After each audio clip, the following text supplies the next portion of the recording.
Tadi kan kelihatannya simpel kalau niat itu ya. Hmm. Cukup pendek saja. Usolli fardhu dhuhri.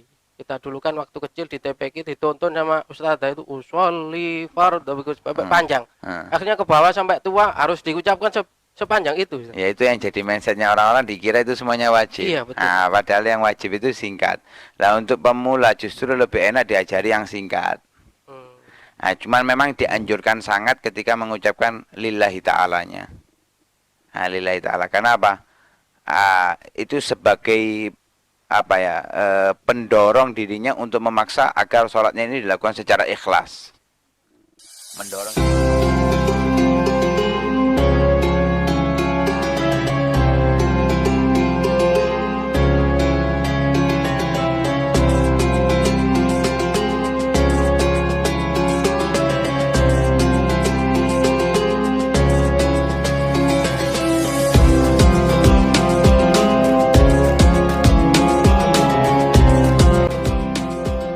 Assalamualaikum warahmatullahi wabarakatuh.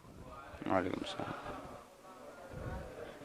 Bismillah walhamdulillah wassalatu wassalamu ala rasulillah sayyidina wa maulana Muhammad ibn Abdillah wa ala alihi wa sahbihi wa mawalah la hawla wa la quwata illa billah rabbi syrah li sadri wa yassir li amri wahlul 'uqdatam min lisani yafqahu qawli amma ba'du. Selamat malam kepada para sahabat kantin dimanapun Anda berada. Apa kabar pada malam hari ini? Kita kembali lagi dalam program Kantin Habaib, kajian rutin bersama Habaib yang seperti biasa kita sajikan kepada Anda, khususnya para pemirsa, subscriber dari channel YouTube kami, Majelis Al-Ibadat, yang insya Allah akan kita kupas beberapa hal yang berhubungan dengan ibadah kita sehari-hari, yang insya Allah bisa memberikan kita pengetahuan dan menambah wawasan kita sehingga bisa menjadi ilmu yang bermanfaat bagi kita semua. Dan setelah di beberapa pertemuan yang lalu kita membahas tentang adab-adab makan, alhamdulillah kali ini kita diberikan kesempatan oleh Allah Subhanahu wa taala kembali menyajikan untuk Anda pembahasan yang menarik yang berhubungan dengan sholat, yang mana sholat merupakan salah satu daripada ibadah yang diperintahkan oleh Allah Subhanahu wa taala dan diwajibkan untuk kita sebagai umat muslim, yang tentunya hendaknya kita kerjakan sesuai dengan adab-adabnya, rukun-rukun yang sudah diajarkan oleh baginda Nabi Muhammad SAW. Dan seperti biasa, pada saat ini saya tidak sendiri. Sesuai dengan judul dari program ini, Kantin Habaib, kajian rutin bersama Habib, yang insya Allah malam hari ini kita juga akan ditemani oleh guru kita, yaitu Al-Ustadz Umar bin Segaf Asgaf, yang mana beliau akan menyampaikan kepada kita, mengupas tentang bagaimana sholat yang sesuai diajarkan oleh baginda Rasul SAW. Baiklah, kita sapa dulu guru kita Al-Ustadz Umar bin Segaf Asgaf. Assalamualaikum Ustadz. Waalaikumsalam warahmatullahi wabarakatuh. Bagaimana kabar Ustadz pada kesempatan kali ini? Alhamdulillah sehat walafiat, mudah-mudahan diberi keberkahan oleh Allah Subhanahu wa taala. Amin ya rabbal alamin. Dan mudah-mudahan guru kita senantiasa diberikan kesehatan. Amin.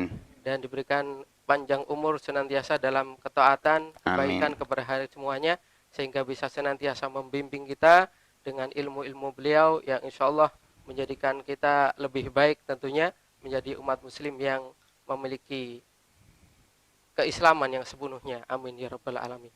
Baik, langsung saja tanpa panjang lebar lagi, kita kali ini membahas tentang tema sholat, Ustaz, yang mana itu merupakan salah satu perintah dari Allah Subhanahu wa taala yang sangat istimewa, karena kita tahu sendiri bahwasanya sholat merupakan perintah yang diturunkan langsung, tidak melalui perantara malaikat Jibril, melainkan langsung kepada Nabi Muhammad SAW, yang mana itu diperintahkan oleh Allah melalui peristiwa Isra Mi'raj. Dan kita tahu bahwa sholat ini merupakan ujung tombak dari beberapa ibadah yang diwajibkan oleh Allah Subhanahu wa taala. Kalau kita mengamati, mungkin ada istilah bahwasanya sholat ini adalah seolah kepala bagi jasad kita. Dan kalau kita cermati, Kalau mungkin manusia tanpa kaki, insya Allah masih bisa berjalan. Tapi kemudian kalau manusia tanpa tangan, insya Allah masih bisa beraktivitas tentunya. Namun lain halnya dengan manusia tanpa kepala. Nah, Lari ini orang. lari ya. Iya. Manusia tanpa kepala ini yang mungkin cuma ada di film Warkop DKI gitu. Jadi manusia kepala rusa gitu. Tapi tentunya akan sulit dan bisa dibilang itu sebagai mayat hidup ya kalau manusia tanpa kepala. Maka dari itu sholat ini merupakan perintah yang tidak bisa diremehkan. Maka dari itu dalam kesempatan kali ini mungkin Ustadz bisa mengupas dengan tuntas pembahasan tentang sholat dalam tempo yang sesingkat-singkatnya sekali lagi karena mungkin kesempatan waktu kita terbatas, jadi mungkin padat, singkat tapi padat gitu Ustaz. Isinya yang penting padat ya. Iya betul. Jadi nanti mungkin bisa panjenengan sampaikan kepada para pemirsa, khususnya para pemirsa YouTube dari Majelis Al Ibadat, bagaimana sholat yang baik, yang benar, yang tentunya sesuai dengan tuntunan bagi Nabi besar Muhammad Sallallahu Alaihi Wasallam. Fadhol Ustaz. Assalamualaikum warahmatullahi wabarakatuh. Waalaikumsalam. Bismillah walhamdulillah wassalatu wassalamu ala rasulillah sayyidina maulana Muhammad ibn Abdullah wa ala alihi wa sahbihi wa man walah wa la hawla wa la quwata illa billah. Sebagaimana tadi kita dengarkan bahwa salat adalah merupakan perintah yang diperintahkan langsung oleh Allah Subhanahu wa taala melalui Nabi Muhammad tanpa melalui malaikat Jibril ke Nabi Muhammad. Beda dengan perintah ibadah-ibadah yang lainnya, sehingga ibadah salat ini juga diibaratkan oleh Nabi sallallahu alaihi wasallam bimanzilatir ra'si minal jasad, bagaikan kepala daripada tubuh manusia. Artinya salat adalah ibadah yang sangat penting, bahkan nanti di hari kiamat yang dihitung oleh Allah Subhanahu wa taala daripada amal ibadahnya hamba adalah salat. Bila salatnya baik, maka dianggap seluruh macam ibadahnya baik. Bila salatnya buruk, maka dianggap seluruh ibadahnya buruk. Karena itu kita harus mengetahui salat sebagaimana apa yang diajarkan oleh Rasul Shallallahu Alaihi Wasallam, dan sering kita dengarkan hadisnya, "Shallu kama ra'aitumuni usolli." Salatlah sebagaimana kalian para sahabat melihat aku salat.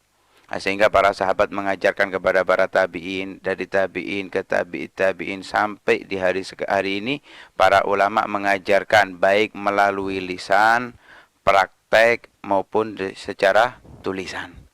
Dengan kitab-kitab yang dikaji di umumnya pada pondok pesantren, di situ diajarkan caranya sholat. Mungkin kita semuanya merasa bahwa kita sudah sholat, kita bisa sholat. Ini yang sudah merabat di masyarakat. Padahal yang terbanyak di masyarakat kita, mereka hanya tahu praktek, bukan tahu sholat yang benar. Jadi tahu praktek sholat, tapi bukan tahu sholat yang benar. Cara sholat yang benar sebagaimana diajarkan Nabi Shallallahu Alaihi Wasallam. Karena yang diminta oleh Nabi Ibrahim alaihissalam di dalam doanya, Rabbi ja'alni muqimas sholati. Rabbi ja'alni muqimas sholati wa min dzurriyyati rabbana wa taqabbal doa. Ya Allah, jadikan aku termasuk orang-orang yang mendirikan sholat, yang termasuk di dalam rukun Islam, yaitu iqamatus sholah, mendirikan sholat. Lah, orang yang mendirikan sholat itu mau tidak mau harus mengetahui dengan secara global di dalam hukum-hukum fikihnya. Itu pertama. Karena dia bukan hanya selalu menjalankan sholat 5 waktu, tapi dia iringi menjalankannya itu dengan rukun, syarat, dan menghindari hal-hal yang membatalkan. Terlebih lagi kalau diisi dengan adab-adabnya. Lah, tidak dikatakan orang itu melakukan sholat bila dia hanya sekedar mengejarkan tanpa mengetahui cara yang benar. Cara yang dilakukan oleh Nabi Shallallahu Alaihi Wasallam, sehingga kalau ada orang mengaku saya sudah sholat tapi sholatnya itu tidak sesuai dengan ajaran Nabi, maka dia dikatakan orang yang tidak sholat. Jadi kalau diperhatikan masyarakat Indonesia ini, khususnya awamnya, mereka walaupun sholat tapi seakan-akan mereka tidak sholat. Dalam hukum mereka dikatakan tidak sholat. Kenapa? Tidak sesuai dengan ajaran Nabi Shallallahu Alaihi Wasallam. Banyak kesalahan yang terjadi di masyarakat. Karena itu di dalam acara ini kita nggak mungkin bisa membahas sholat secara tuntas, tapi kita akan buat beberapa pertemuan mungkin tentang sholat ini. Karena itu kita ambil beberapa rukun dulu. Karena dalam sholat itu ada rukun, ada syarat, ada sunnah ab'ad, ada sunnah hayat.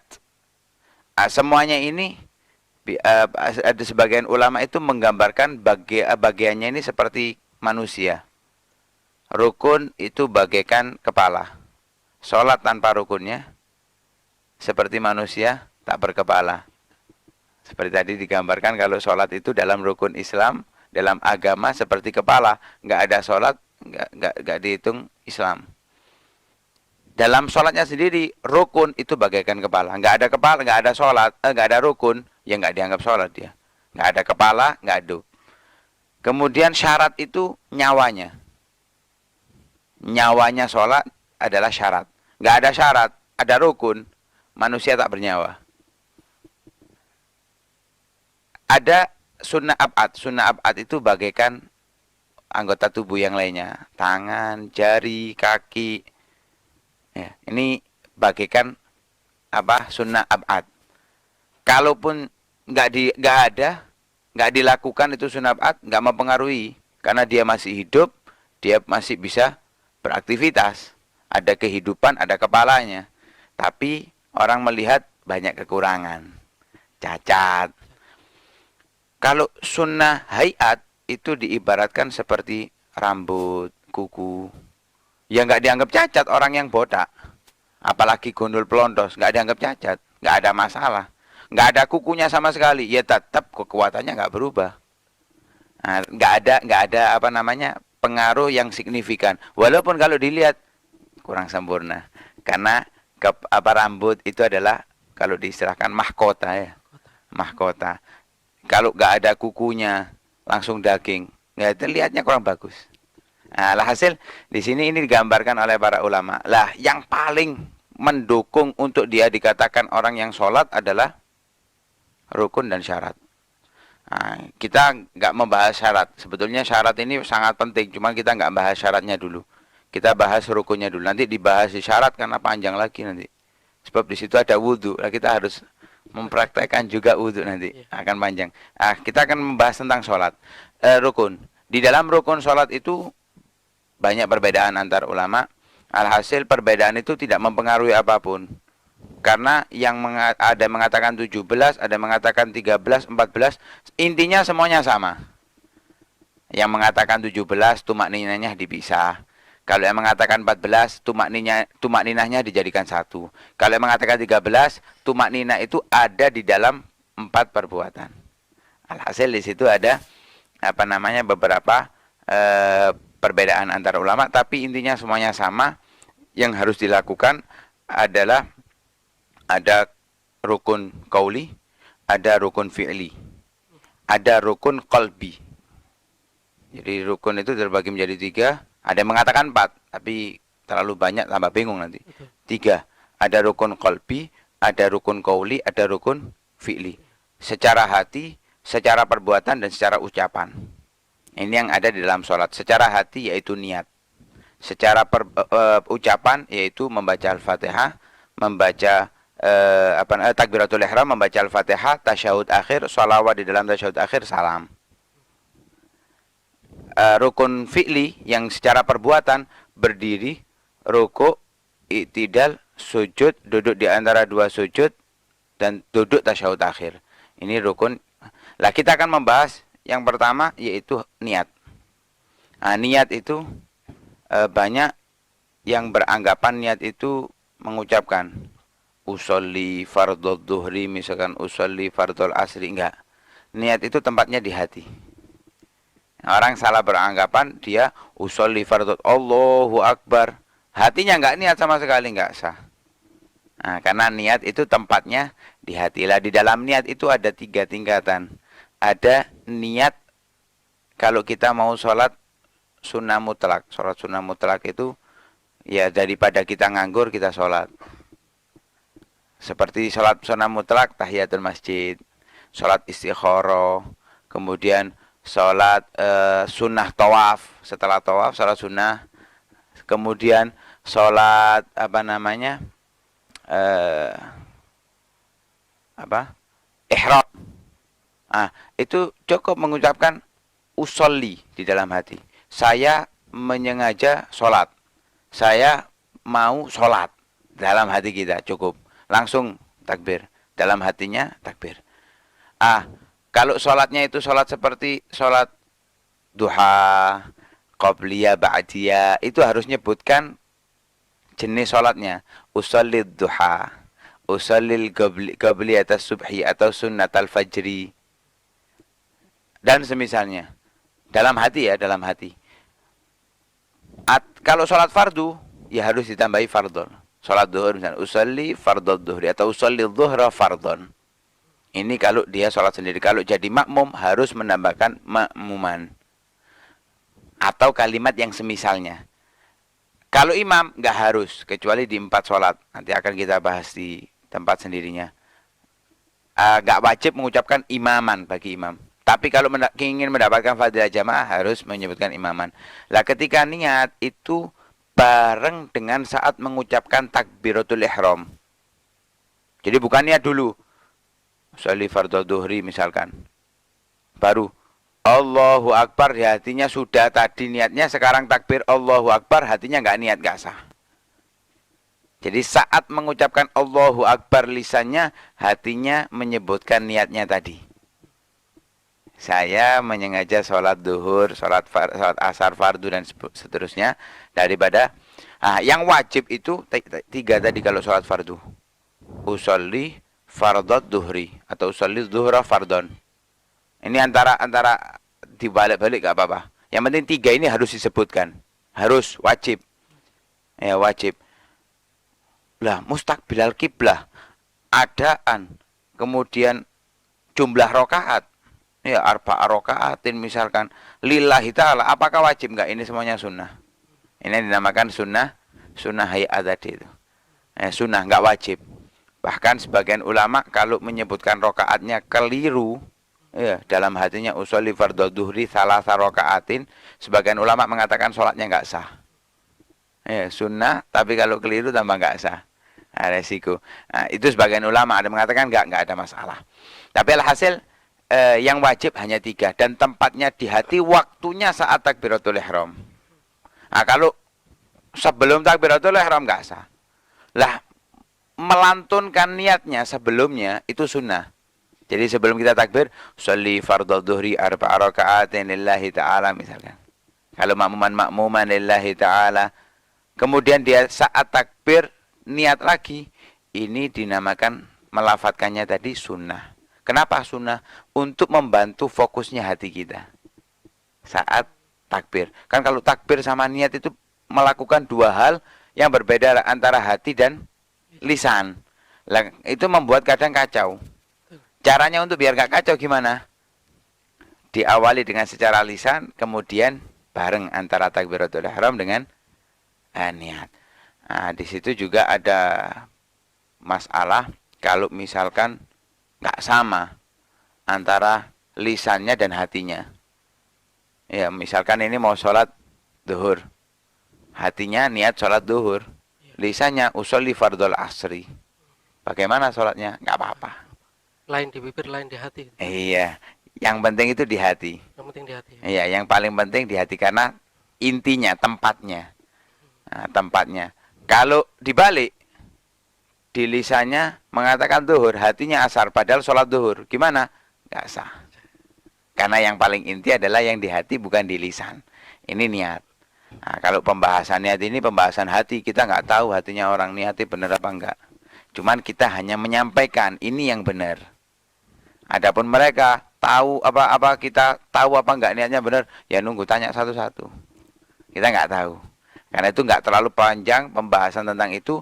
Sekedarnya yang penting kalau sholatnya itu wajib harus menyebutkan 3. Usolli fardhu dhuhri atau usolli dhuhra fardhon. Ini kalau memang sholat wajib. Kalau sholat sunnah yang memiliki waktu atau yang memiliki sebab, ya seperti sholat sunnah, qobliyah, ba'diyah, duha, witir, misalkan taraweh, itu namanya sholat yang memiliki waktu. Sholat yang memiliki sebab seperti apa namanya, eh, sholat, Hah? Sholat apa? Enggak, tahiyatul masjid kan tadi diikutkan sholat sunnah mutlak ya. Sholat gerhana.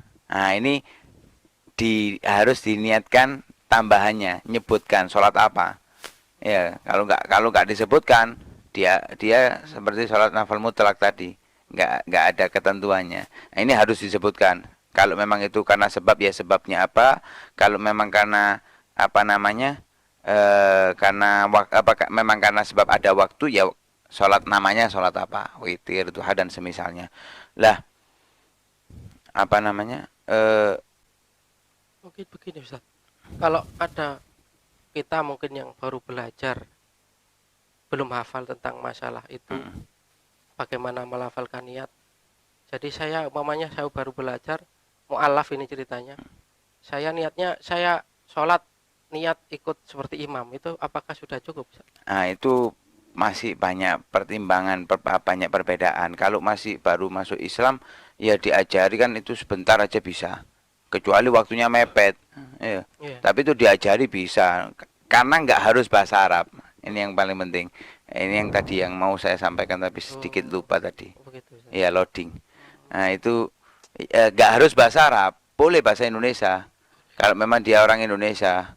Kalau orang Jawa Medok ya pakai Jawa Medok, boten napa-napa. Ya, kalau pakai bahasa Madura ya nggak apa-apa. Ya, mau pakai bahasa apa? Sunda, monggo, mangga. Silakan, nggak ada masalah. Pakai bahasa apapun. Boleh ya. Ya. Yang penting hanya niat. Nanti beda lagi takbiratul ihram. Nah, niat boleh bagi dia pakai bahasa, masa walaupun dia mu'alaf diajari saya sholat duhur 4 rakaat fardu, nggak bisa. Atau saya sholat duhur karena wajib misalkan, sebagai kewajiban, masa nggak bisa? Insya Allah bisa. Nah, itu yang pertama, niat. Mungkin barangkali ada yang perlu ditanyakan itu. Jadi tadi kan kelihatannya simpel kalau niat itu ya. Cukup pendek saja, sholli fardhu dhuhri. Kita dulu kan waktu kecil di TPQ ditonton sama ustazah itu sholli fardhu panjang. Akhirnya ke bawah sampai tua harus diucapkan sepanjang itu. Ya, itu yang jadi mindsetnya orang-orang, dikira itu semuanya wajib. Iya, betul. Nah, padahal yang wajib itu singkat. Nah, untuk pemula justru lebih enak diajari yang singkat. Nah, cuman memang dianjurkan sangat ketika mengucapkan lillahi ta'alanya. Nah, lillahi ta'ala. Kenapa? Itu sebagai pendorong dirinya untuk memaksa agar sholatnya ini dilakukan secara ikhlas. Mendorong dirinya. Kalau orang ngomong, saya akan pergi ke sana, kemudian dia tidak pergi. Ini kan nggak membuktikan akhirnya omongannya. Akhirnya membuat dia nggak konsisten. Menunjukkan nggak konsisten. Tapi ketika dia ngomong itu, minimal itu ada dorongan bagi dia untuk melakukannya. Walaupun toh nanti tercampur ini, tercampur itu. Ketika dia mengatakan lillahi ta'ala, mungkin dalam hatinya seperti itu, akhirnya didorong, dia memaksa dirinya untuk ikhlas. Ini yang paling penting sebetulnya daripada menyebutkan jumlah rakaat dan semisalnya. Jadi hal itu nggak wajib. Mungkin kita langsung membahas tentang takbiratul ihram. Nah, ini takbiratul ihram itu adalah rukun yang kedua. Rukun yang kedua di dalam sholat. Takbiratul ihram itu dinamakan dengan takbiratul ihram. Takbir yang mengharamkan. Kenapa yang mengharamkan? Karena mengharamkan apa yang halal sebelumnya. Sebelumnya boleh makan. Ketika sudah Allahu Akbar, sudah nggak boleh makan. Sebelumnya boleh minum. Allahu Akbar, setelahnya nggak boleh minum. Jadi yang sebelumnya halal menjadi haram. Karena itu dinamakan takbiratul ihram. Dengan takbir itu mengharamkan apa yang sebelumnya halal baginya. Nah, takbiratul ihram ini lafadznya Allahu Akbar. Allahu Akbar. Harus menggunakan lafadz Allah dan lafadz Akbar. Nah, ini banyak kesalahan di masyarakat kita. Ada yang membaca Allahu Akbar. Ini nggak sah. Lu nggak bisa. Nggak ada, nggak bisa. Lafadz Allah ini yang paling mudah untuk dilafadzkan. nggak mau belajar yang iya. Kalau nggak bisa, nggak ada. Bisa, semua orang bisa. Kecuali pelat atau lidahnya pendek. Ini pilu ya, pilu bahasanya orang Jawa. Pelat. Ya, pilu, pilu kan juga Pilu sama. ya. Betul. Pelat. Tapi kalau pelat L insya Allah nggak ada. Ya, pelat itu R. R nanti. Iya. Orang apa biasa itu? Apa? Kalau apa kayak bindeng ya apa? Apa itu? Sumbing biasanya itu Oh, kan, itu kayak pilu kan itu. iya. Itu dimaafkan kalau orang-orang seperti itu. Kalau normal nggak ada orang nggak bisa nyebut Allah, nggak bisa. Nggak ada, pasti bisa. Hanya mau atau tidak. Nah, ini kalau Allahu Akbar nggak sah sholatnya. Harus Allah. Allahu Akbar. Nah, kemudian nggak boleh diganti dengan nama Allah yang lain. Ar-Rahman Akbar misalkan. Ar-Rahmanu Akbar. Nggak boleh. Harus pakai lafadz Allah dan lafadz Akbar. Nah, ini jangan sampai juga ada yang nambahi di tengah-tengah. Wow. Antara wow itu sukun atau berharokat. Allahu Akbar. Ini kalau wawunya sukun. Hu Akbar. Ini keliru. Atau wow. Allahu Akbar. Wakbar ya. Atau Allahu Akbar. Allahu Akbar. Ini keliru. Atau dipanjangkan. Allahu Akbar. Ini juga salah. Nggak sah sholatnya. Karena artinya nanti berubah. Lebih-lebih lagi kalau baknya yang ditambahi. Allahu Akbar. Ini nggak sah sholatnya. Karena maknanya beda nanti. Kalau Akbar itu gendang. Lah masa Allah itu gendang. Dosa. Bisa murtad kalau sengaja. Atau di kasroh hamzanya Allahu Ikbar. Dipanjangkan di kasroh. Lebih parah lagi. Itu nama salah satu nama head. Iqbal Ya, itu. iya. Nah, kalau disebutkan seperti itu, murtad orangnya kalau sengaja. Kalau main-main. Karena itu biasanya kadang-kadang maaf-maaf ini azan. Allahu Akbar, Allahu Akbar. Keliru. Nah, ini yang jadi masalah. Kenapa? Karena mereka nggak ngerti pokoknya azan. Nah, lafadz itu harus benar. Panjang pendeknya juga harus benar. Dalam takbir juga demikian. Allahu Akbar. Itu harus benar. Lah saat memanjangkan boleh hanya yang dipanjangkan itu Allah. Nah, ini aja. Itu pun sebagian ulama mengatakan nggak boleh lebih sampai 7 harokat. Jadi maksimal mentok 7 harokat. Allah. Cari makmum tawar kok ngono akhirnya. Iya. Masya Allah. Nah, terlalu panjang nggak boleh. Betul. Ya, terlalu panjang. Ini untuk menata hati, dalam hati biar khusyuk. Nggak bisa. Itu nggak jadi patokan. Jadi bagaimana hati itu sesingkat mungkin. Tapi ada yang lebih hebat lagi. Allahu Akbar. Lah iki niat ya apa iki? Nah, pasti dia nggak niat itu saat itu. Nah, kalau dia niat minimal itu Allahu Akbar. Kalau dihitung ya, saya sholat duhur fardu. Saya sholat duhur fardu. Berapa detik itu? Allahu Akbar. Sama. Tapi kalau Allahu Akbar, iki nggak niat ini, pasti nggak niat ini. Disingkat Iya, nggak bisa di itu tuh apa Iya, namanya pakai huruf konsonannya mungkin. Wah, Hamzah iya itu langsung ya disingkat dot. mungkin itu. Nah, itu Nggak sah. takbir. Lah saat takbir ada kesunahan di situ, ada kesunahan. Di saat takbir itu ada kesunahan. Jadi caranya sudah tahu. Takbir itu rukun kedua tapi bareng dengan niat. Di hati kita mengucapkan niat, di lafaz kita lisan takbir Allahu Akbar. Ada kesunahannya. Kesunahannya yang pertama mengangkat tangan. Ya, ngangkat tangan. Sunnah. Gak ngangkat apa-apa Allahu Akbar boleh. Boleh. Tapi delokan kan gak enak ya. Iya. Nah, seperti tadi, gak sempurna, gak indah sholatnya. Kayak saru gitu. Seperti tangan gak ada kukunya. Oh iya. Normal tapi gak indah dilihat. Budak nggak indah. Lu walaupun normal nggak ada masalah tapi nggak indah. Seperti itu. Ada kesunahannya namanya sunnah hayat mengangkat tangan Allahu Akbar lah itu ada caranya. Kalau Imam Ghazali itu ngangkatnya diangkat dulu sampai ke atas baru takbir Allahu Akbar. Ada Imam Ghazali Allahu Akbar lulus dulu baru ngangkat. Nah, ditaruh antara pusar dan dada. Sedikit mengarah ke kiri. Enggak di tengah tapi mengarah ke kiri. Ya, ini yang sunnahnya. Ini yang sunnahnya. Jadi ditaruh pun boleh, ditaruh di antara pusar dan dada, agak sedikit condong ke kiri boleh, taruh sembarangan boleh. Nah, untuk tangannya ada sebagian ulama yang meletakkan seperti ini. Ada yang mengatakan seperti ini. Ya, seperti ini. Jadi di pas pergelangan. Ini sunnah. Semuanya sunnah, nggak wajib. Nah, saat ngangkat tangan ada banyak sunnah lagi. Jadi dalam sunnah masih ada kandungan sunnah. Sampai ada yang mengatakan sampai 40 sunnah. Ada 40 sunnah atau 10 sunnah. Dalam mengangkat tangan toh. Mengangkat tangan meletakkan ini ada 10 sunnah. Jadi dalam satu sunnah ada 10 sunnah.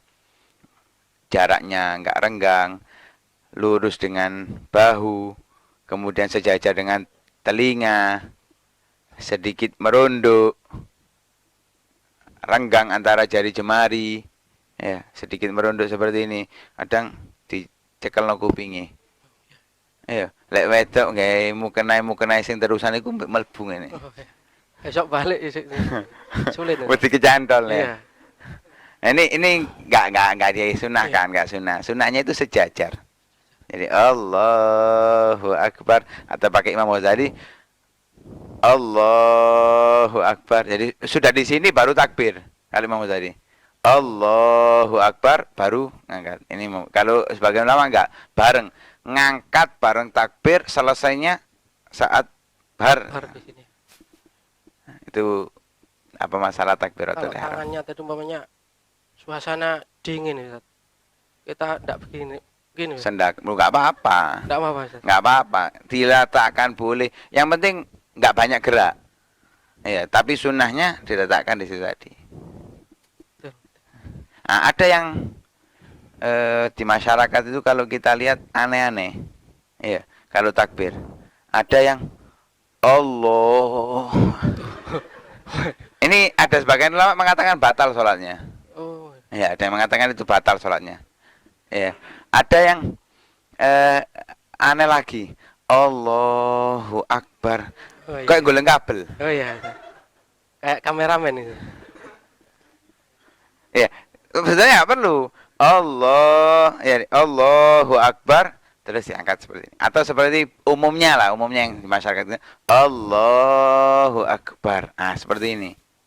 Ini yang sering juga kita temui Allahu Akbar. Nah, jadi kok nggak jadi hak. Ini ada macam-macam. Alhasil ini semuanya harus dihindari. Ini harus dihindari. Ini yang terjadi. Jadi kita nggak sebutkan syaratnya takbiratul ihram, karena kalau disebutkan syaratnya takbiratul ihram, insya Allah gak hafal. Iya, karena banyak. Itu kalau belajar Safina itu ada banyak. Nah, kalau disebutkan semua enggak. Nah, tapi intinya ini yang benar. Jadi harus mengucapkannya Allahu Akbar. Harus pakai kalimat Allahu Akbar. Jangan Allah atau apalagi biasanya. Hah? Iya, gerentem biasanya. Allah. Oh, iya. Nah, Ada itu. nah, iya. Itu masalah. Harus Allah yang jelas. Kita ini menghadap Allah loh. Yang menciptakan kita masa Allahu Akbar. Gak niat. Harusnya kita menghadap Allah itu seperti menghadap orang yang kita segani. Kita menghadap presiden masa presiden kan gak enak. Ya ditempak karo Pas pampres itu. ya sama pampas tempak. Iya. Kenapa nggak menghargai di hadapan Pak Presiden ini? Betul. Harus tegas gitu. Ya, Allahu Akbar. Jadi benar-benar kita menghadap yang menciptakan kita itu dengan wibawa, dengan martabat, sehingga Allah akan melihat kita. Nah, ini yang paling penting, Jadi kenapa kita bahas ini? Karena masyarakat kita itu lebih bingung masalah khusyuknya. Nah, kalau khusyuk nggak sah, ya percuma khusyuk. Yang penting sah dulu, baru nanti khusyuk. Nah, karena itu kita bahas dulu tentang hal ini, harus kita kaji dan harus kita praktekkan.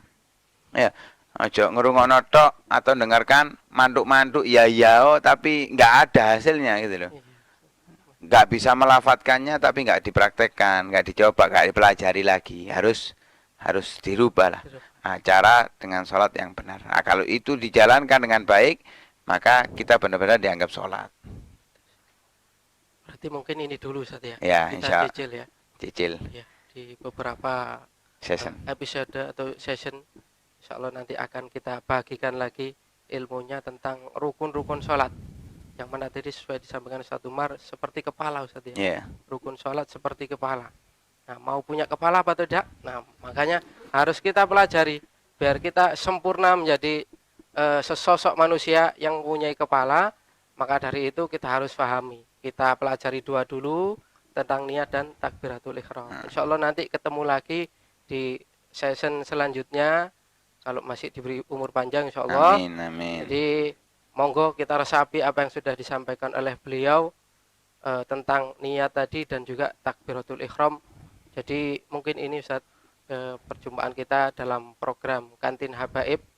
Tetap terus pantau di channel Majelis Al-Ibadat. Jadi kita amalkan apa yang sudah disampaikan oleh Ustadz Umar tadi, seperti kemarin tentang masalah adab makan, sedikit demi sedikit. Kalau yang belum lihat bisa di searching ya di YouTube Al-Ibadat, ada adab-adab makan. Nah, di situ bisa disaksikan, ada beberapa part juga nanti, dan ini lanjutan dari adab-adab sholat. Insya Allah akan kita bagikan kembali di segmen atau di season selanjutnya. Terima kasih untuk Ustadz Umar atas kehadirannya dan juga berkenan kembali membagikan ilmunya. Mudah-mudahan ilmunya kita bisa bermanfaat kita semua, kita amalkan dalam kehidupan kita sehari-hari, dan juga kita ajarkan kembali kepada saudara-saudara, sahabat dan semuanya insya Allah, sehingga kita bisa menjadi umat yang dibanggakan oleh baginda Nabi Muhammad SAW. Terima kasih atas segala perhatian dan kami ucapkan selamat beraktivitas. Mudah-mudahan semuanya apa yang sudah Anda rencanakan diberikan keberkahan oleh Allah Subhanahu wa taala. Mohon maaf bila mungkin ada kekhilafan dan kata-kata yang kurang berkenan dari kami. Kami mohon pamit. Assalamualaikum warahmatullahi wabarakatuh.